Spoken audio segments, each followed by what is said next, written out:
duo in the league? I started to think so, and let's see if Summer proves that once again. So immediately what I am, getting a gauge of, the Nautilus ban, important. Remember what I said going into Game 1 or Series 1. Yep. Nautilus is a fantastic counter to our Yuumi. I think that JD are going to try and pick up the Yuumi option. Lu Mao is the type of support that's incredibly quick to adapt to a lot of these champions. They're going to forego that one, giving the Aurelia over towards, I would expect, Zoom. I want to see what we end up getting here. Interesting that we're seeing the Aurelia over something like the Ryze. The Sylas still available. Of course, other flex is taken off the board. I love the Lux ban, which we can talk about a little bit later, but it is going to be the Sylas picked up here for FPX, and there we go. Looks like the Ryze as well, double flex. Every analyst in the world right now has a heart attack. JDG just gave up Ryze and Sylas in the whole pick ban scenario, and FPX had red sides. So that's a shocking point to me. Yep. Usually when you have the Sylas, though, you need to couple it up with a strong and dominant jungler so he can get Sylas past his early weaknesses in the laning phase. But with the Jarvan being picked up from JDG, actually much easier. Now, thankfully for JD, Rek'Sai's been banned out. Oh. But about my FPX, you can still go towards the Olaf, which is a fantastic option. That's right, we saw it so well from GJ. I expect the Olaf, but I would also say Lee Sin is a decent option here for Tien. Favorite of Flawless, but some like Flawless, he's had the Jarvan banned against him over in spring. It was a very high ban rate against FPX, and now finally picking it up. Let's see the Jarvan go into the Olaf as Tien does lock it in. All right, here we go. This is where you're just sad if you're JDG. JDG has to prove to everyone in the world that this was the right decision. Yeah. Because that's a lot of firepower you're giving off. It's like when you're going into World War I and the enemy squadron has tanks and you still riding on horseback. Okay. That's when you keep the horses in the back. Don't bring them up. You don't want to sacrifice the horses. Well, for JDG, I think at this point, look, there's still options on the board. There's still the 80 carry to consider at this point. What are the options? Imp doesn't have his Sivir, but that's not always Imp's champion. Look, if we're banning away for Yuumi, I'm still excited for the potential. And they're both waiting on ADs, but it's FPX that can really start nailing them down so they can pick the one that's of preference here. So if I'm LWX and you've just banned out the Sivir and the Kai'Sa, yeah, I'm actually looking towards Varus as an option that has great range, has great engage when your composition kind of lacks that. So I'm looking at Olaf, difficult to nail people down. Ryze, kind of, it's more of a pick if you're looking towards his rune prison. And for Sylas, it's like, well, I guess we're just going to have to look at the enemy team. And I said, I guess you got Jarvan in the enemy team. Yeah, that's fine. But for FPX, I think more consistent engage in your roster so you don't have to rely on the Sylas. That would be wonderful.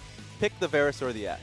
Okay, well, let's find out, because there's just been so many 80 carry bans, and I think at this point, LWX just have to pick up the scraps as well. But Lucian being a possibility, we still don't know what Crisp is going to play. If Imp, however, picks up the Caitlyn, I'm just going to say one thing, that this pairs very well with the new Cat champion. Well, sure. I say that about a lot of 80 carries. I'm a little bit more, I think it's going to be a Braum. Okay. Like, I think Lucian Braum is fantastic, and it works really well with the Olaf. Has great level 1, too, so FPX has a lot of options if they have Braum.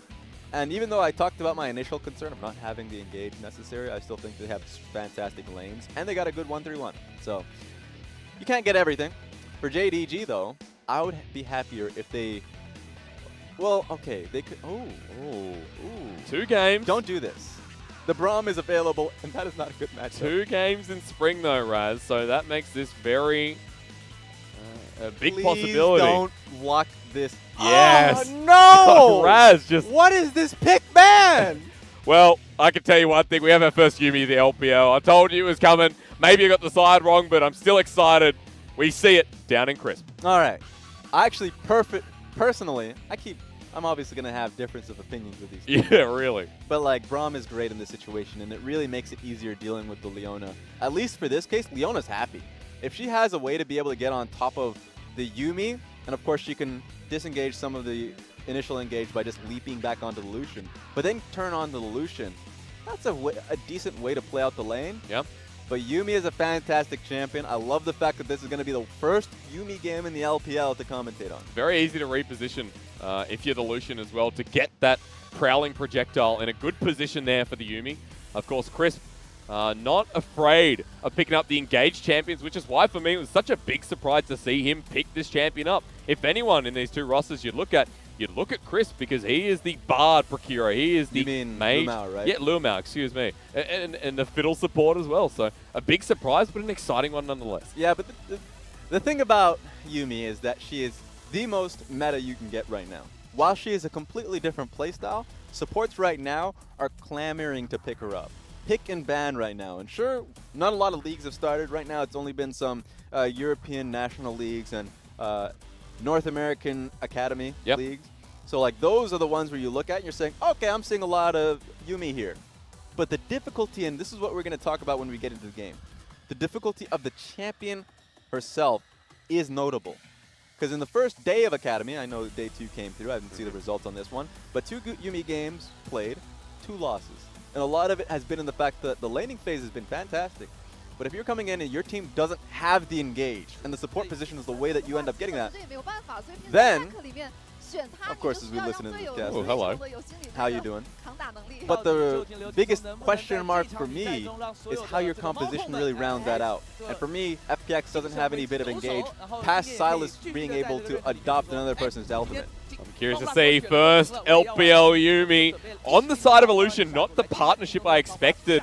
But I told you I'm excited. I don't need to explain it anymore. Let's jump into Game 1 of FPX JDG, the semi-finals rematch that went to Game 5. They enter Summoner's Rift to set the tone early.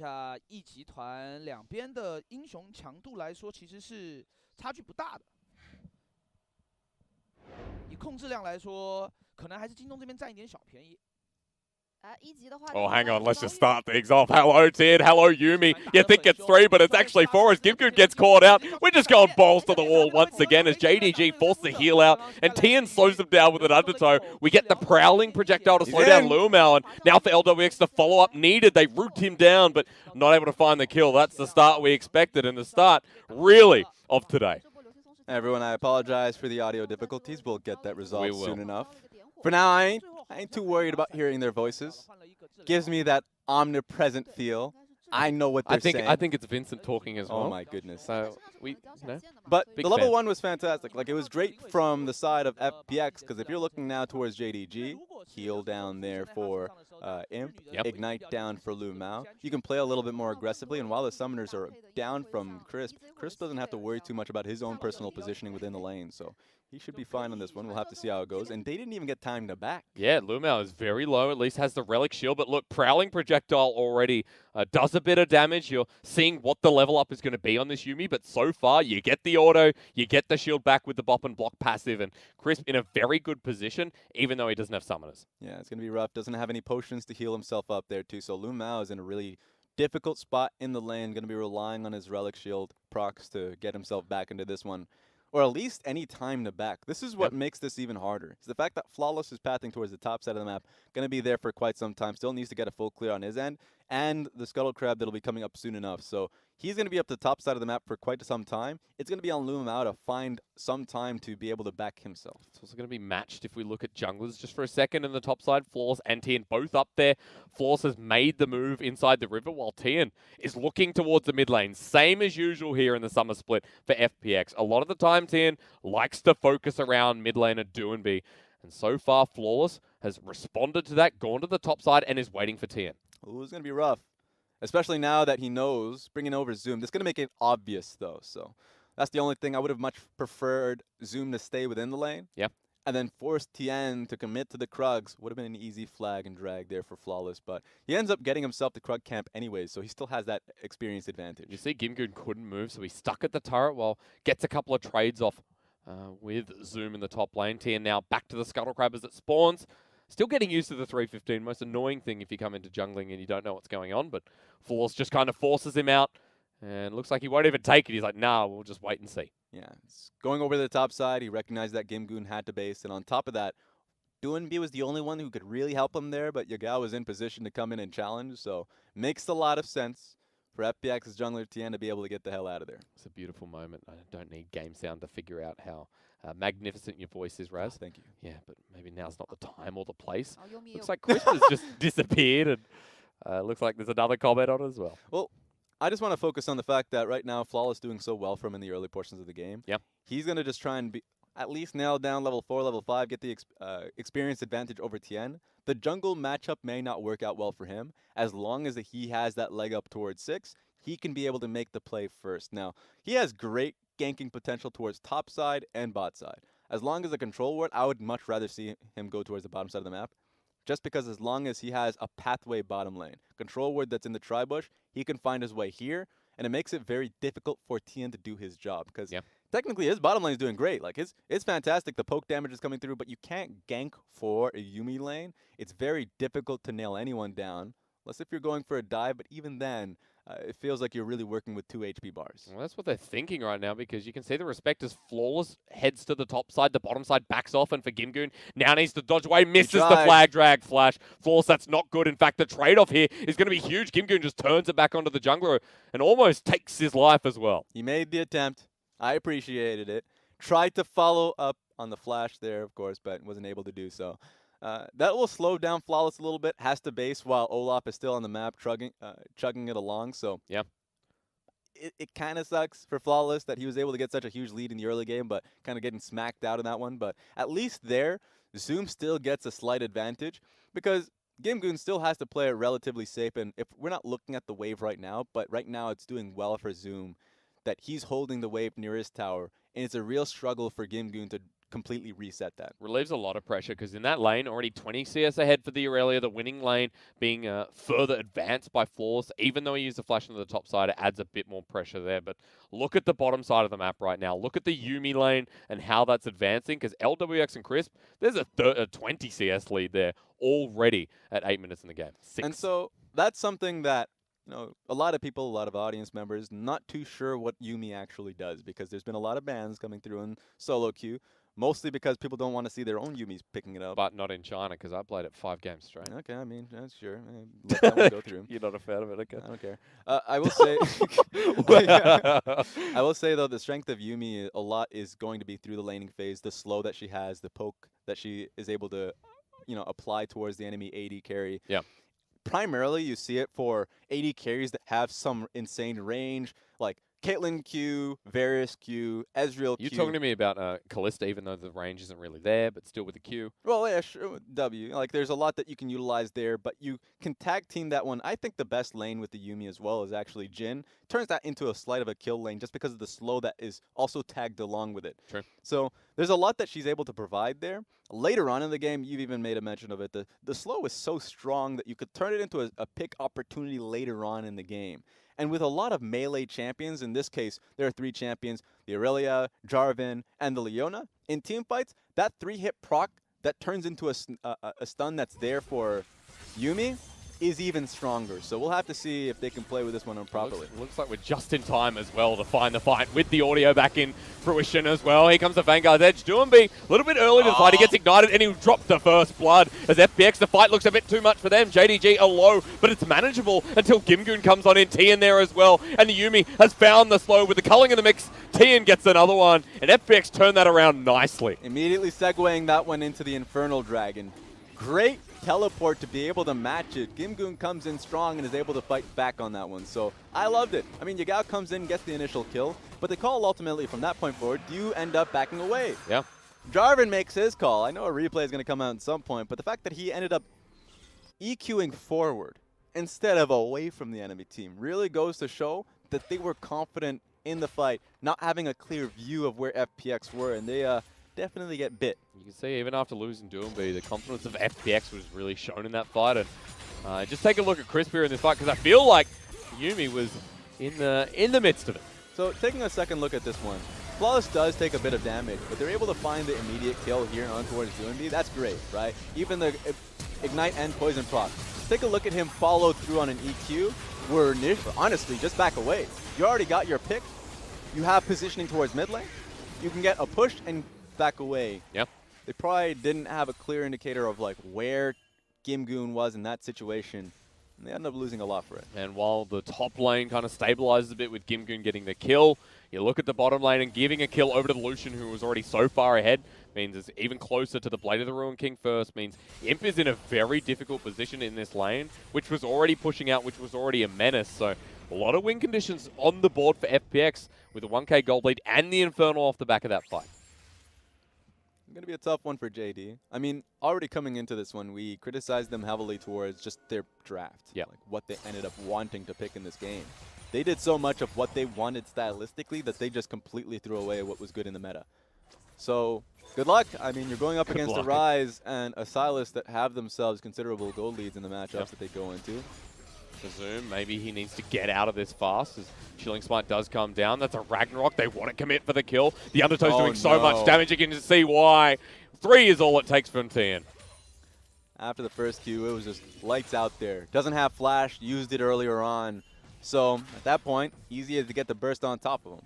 I thought they were just going to try and clear out the wave. They realized that Olaf does a considerable amount of damage in that situation. Gimgoon, got to get out of here. Yeah, see if he can make it. It's another 1v2 as the final chapter comes out. Lumao is going to get locked on down. They switch to Imp, but he finds a Blade Caller onto 2. Well, it's just Crisp who goes back on in with you and me. Petrifying Gaze in the top lane. Yagao, he's had his ult stolen as well, so he can't find anything else. All right, I'm a bit disgusted, even though we didn't get the full context of what that Cassie ultimate was trying to do. A while, like, very far away Gimgoon was. So, interesting move. I think right now, JDG, a big deficit here. FPX continuing to push down, get turret plating in the bottom side. And the fact that Gimgoon gets out, it's even worse. And now, when we talk about Yuumi, kind of talk about her being essentially what feels like a win more champion.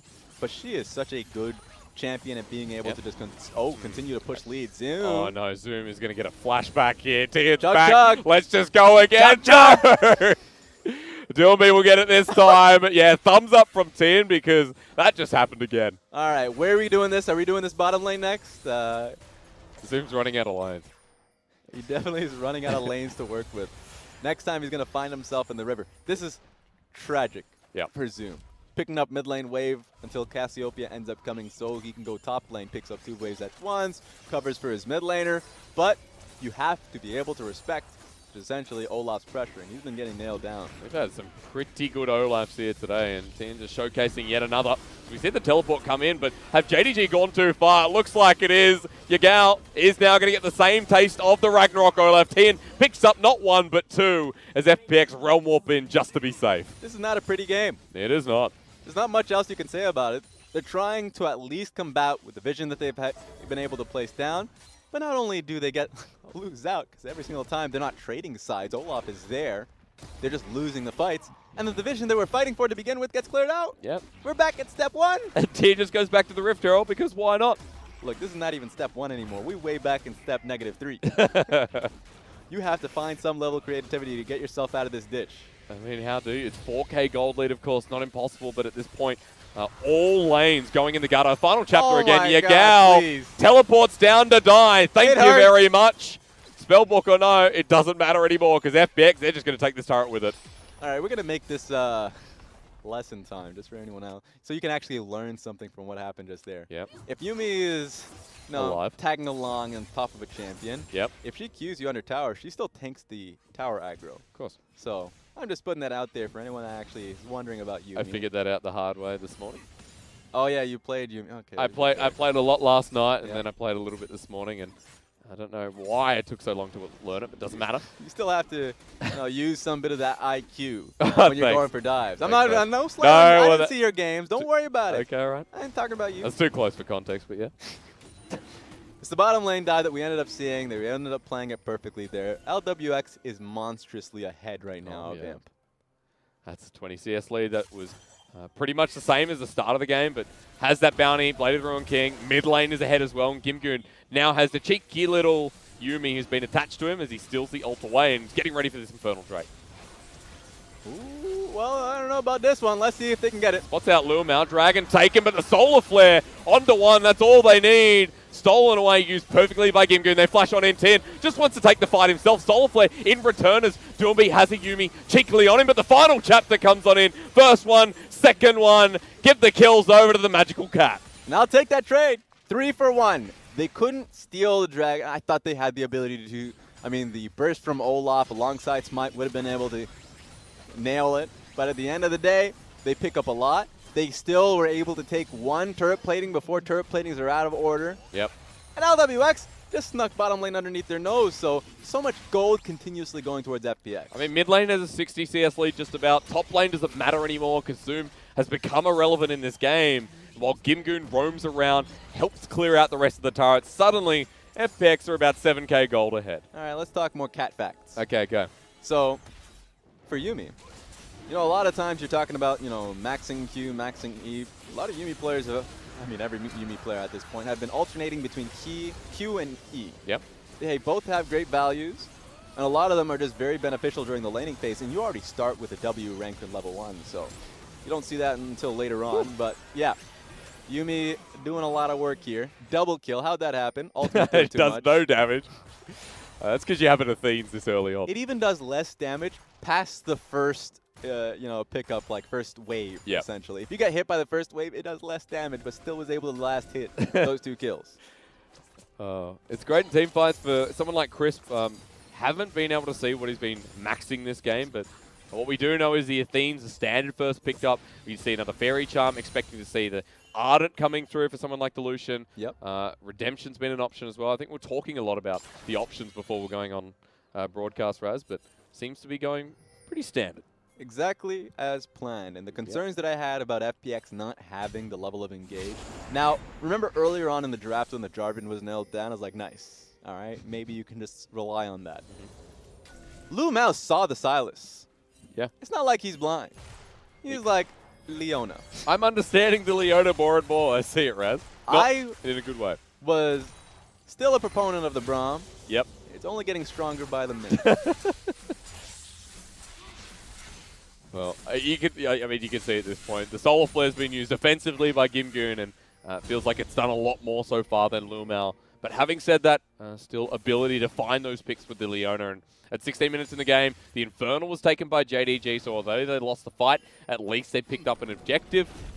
Now can they stop the Rift Herald push in the top lane? Now I'm just expecting history to happen. When FPX gets a substantial lead, they don't become like a revolutionary team. They don't change their strategy. They continue to look for team fights. Yep. They'll get more blood. I'm expecting about 20 kills by FPX by the end of the game. Okay. That's how ruthless it ends up getting now. It gives JDG an opportunity to come back. Like, we still have to remember the lessons that FPX and JDG had during their playoff stint, that full game 5.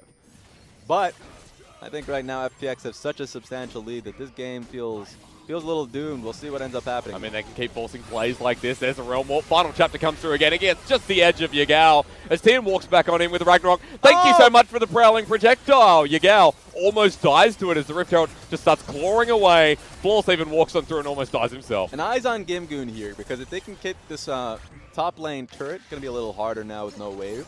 They're going to segue that towards the mid lane as he's prepping that one. So for FPX, they're playing this one perfectly. JDG forced to just play the game of cat and mouse. For JDG, now the top turret just keeps getting harassed on. Flawless trying to hang around, but they need to leave because this turret's already dead, and Imp almost goes down with it. This is just a compounding advantage.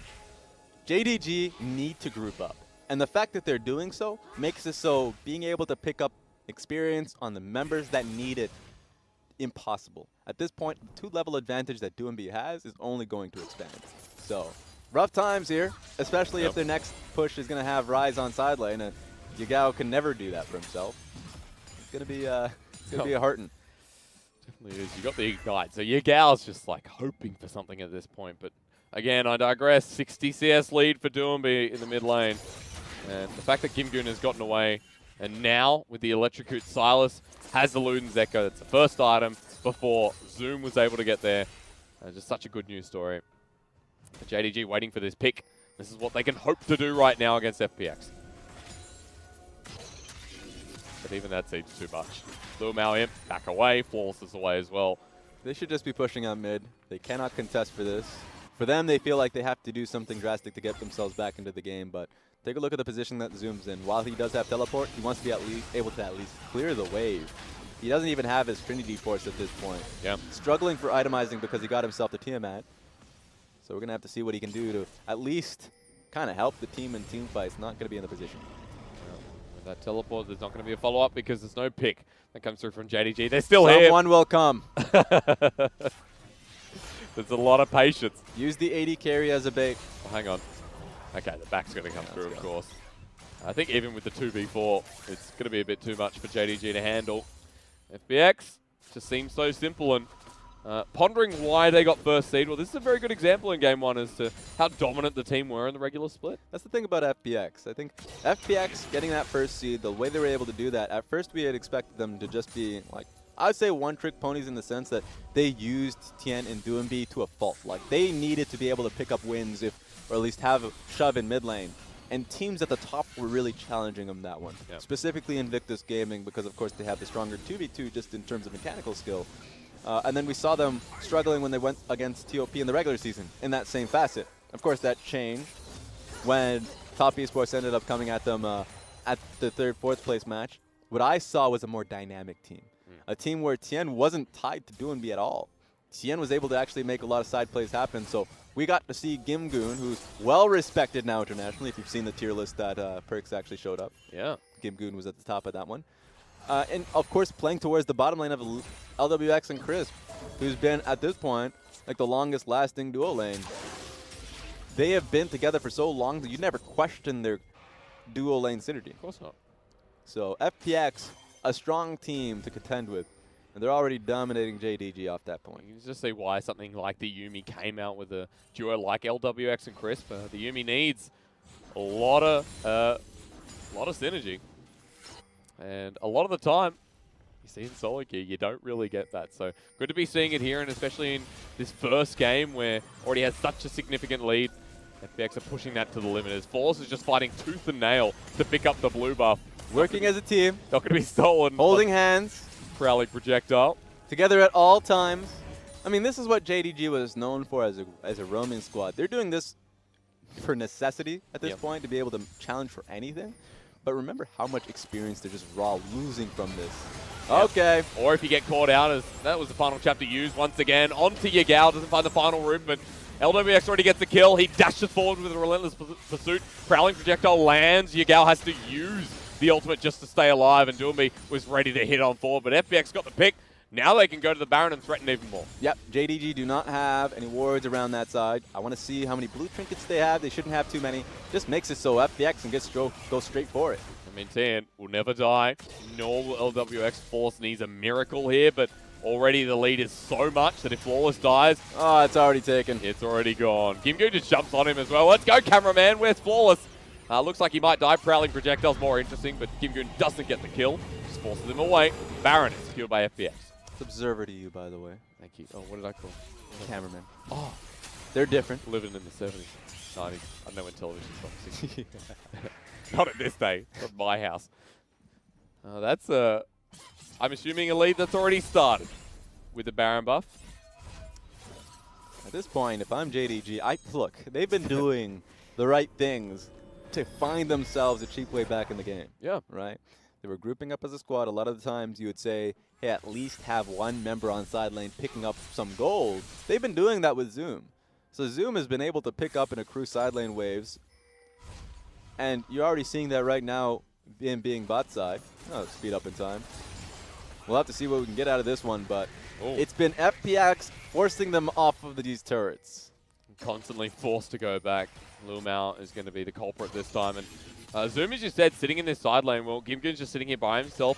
Forces the attention to Yagao as Zoom might want to go in, but Tien is shadowing Gimgoon right now. And for JDG, windows keep on closing. Baron Buff can take down the mid lane turret, and they're going for the inhibitor. Rise picking up solo wave on his own, but Yagao playing protective duty, always by Zoom's side. So it's going to be tough. Rise is already hitting at that turret free flow. Let's see what we can do here. We get to see Yuumi in a 1-3-1, and so far the poke is huge, hard to catch up, and looks very annoying to deal with. There's another turret, and Tien just walks to the bottom lane, so never mind that. All right. It's going to be tough for Yagao picking up this one alone. He could be dived here. I mean, look, it's the miasma that we're working with. It's great that, like, whenever you're dealing with certain compositions, you need to at least look for a dive. Well, that's the final chapter to the left, to the right. Won't find the lockdown onto him. That's what I'm looking for. Whenever you go up against comps that have either, you know, Xayah, Sivir, Cassiopeia, you need to be a little bit more aware of their cooldown so you can play around it. So the wave clear impasse, he's mid-range. So you're going to, oh, wait, they're using that cannon minion. Oh, hello.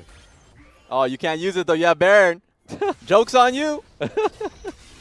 It's stopped just in range. Yagao, petrifying gaze again. Doesn't find absolutely anything, and FPX find the inhibitor turret. Let's just keep on going. The prowling projectile slows down Flawless. In comes Doomby with the rise, and Righteous Glory, of course, in his build. That's going to be an inhibitor free, and JDG, no say once again. How much damage? Oh, that's a lot of damage. Might even look for the final team fight here. It's a good Flawless duet to slow him down. LWX is going to move down to the next inhibitor turret and the next inhibitor. All right.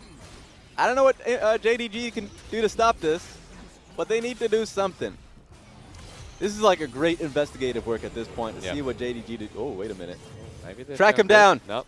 I just realized that's a Yuumi. Anything necessary. You got to kill Gimgoon. You got to kill Tien to get that done.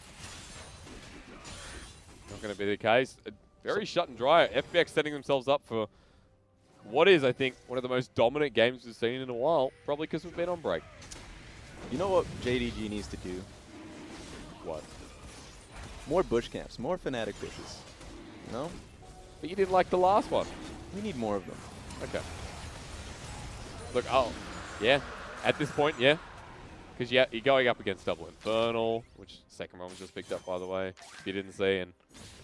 And they do need to do this very quickly. 2 inhibitors down on the bottom side of the map. FPX are just going to go straight top lane. That's the only wave they really need to focus on. Have Ryze play around the mid lane, I'd say. Don't put him bot lane, put him mid lane. Yep. And then all you need to do is just kind of converge around top lane, tower, inhibitor, and try and force them off. JDG will let them have it. That's why JDG needs to stop them before the waves even get to that kind of a position. But getting out is so difficult. Limited vision that is now just going to be cleared, and getting out of the base, so dangerous with this composition. Oh no. Look at what Yuumi got. Mikhail's Crucible. Oh, here we go. So she's a little bit worried. Cleanse on the Lucian. You need a little bit more safety, buddy. Yeah. Anybody can get it. The Leona is just the saddest panda out there. Yeah, Luval is going to be thinking about this one a little bit more as Chris heading forward. That's a level 14 Yuumi, if I was not mistaken, or 11. It's close enough anyway. Let's go. Let's go for the Solar Flare. That's right, Rise into the Vanguard's edge. Into the final chapter, it seems, here for FPX, and it looks like the final chapter of the game for JDG. Everyone heads forward. There is no stopping FPX at this point. What a slammer of a game. Zoom, you're the final remnant. Die in peace as FPX just clean up JDG and make short work of them here in Game 1. Clean finish. I mean, this is when you take that deep step back, you know, the longest step back you've ever had in your life. And you just talk about the fact that that draft came through. Yeah. What was that? Not only the draft, obviously a lot of the play came through, and a lot of the times the 2v2 is a major point of concern for me around mid lane. But, I mean, they got exactly what they wanted. Yeah. So, go back to the next game. I would say the Yuumi, I thought that was going to be a priority, by the way. I thought that was JDG banning the Nautilus so they had an option towards the top side of the map. I still think that's something that if they don't want to go towards the Yuumi on first phase, allow the Nautilus open, pick it up yourself so you have some options bot side. Leona is very linear in how she ends up doing that. While Nautilus has a lot of ways to be able to, like, double up the stun. If she ends up queuing, I'm just going to, like, give it an example, by the way. Go for a Q on Yuumi. If she phases back in towards the AD carry, you still have your auto attack. That stuns. You still have your ultimate to follow up. That's 2 more stuns past that point for snares to be able to follow up and get the AD carry and force a fight. And they were always on the back foot because they didn't get the jungle attention. There were always fights happening around mid and top lane. So it was just a 2v2 galore in favor of Lucian and the Yuumi. And I think that they didn't give themselves the best lane. Now remember, just as a caveat before I drop this one off, that level 1 was horrific for the Leona. Yeah. And so it's tough spots where she has to start the lane off with half HP. I just love the fact that in that pick and ban, quickly before we go to a break, that FPX were forcing JDG into a position that they had to make the moves. Like, you see the Lux ban and you go, well, that's also a pain to deal with if you're an AD carry. Anyone who can lock down the AD carry as a Yuumi support, you go, well, that's crap. Yep. So you see the Nautilus ban, you see the Lux, and you see the predictability maybe of JDG from FPX's side. So I'm curious what happens in Game 2, because at this point, JDG need to find some kind of response, because for FPX, that seemed just a little bit too easy to start the split off.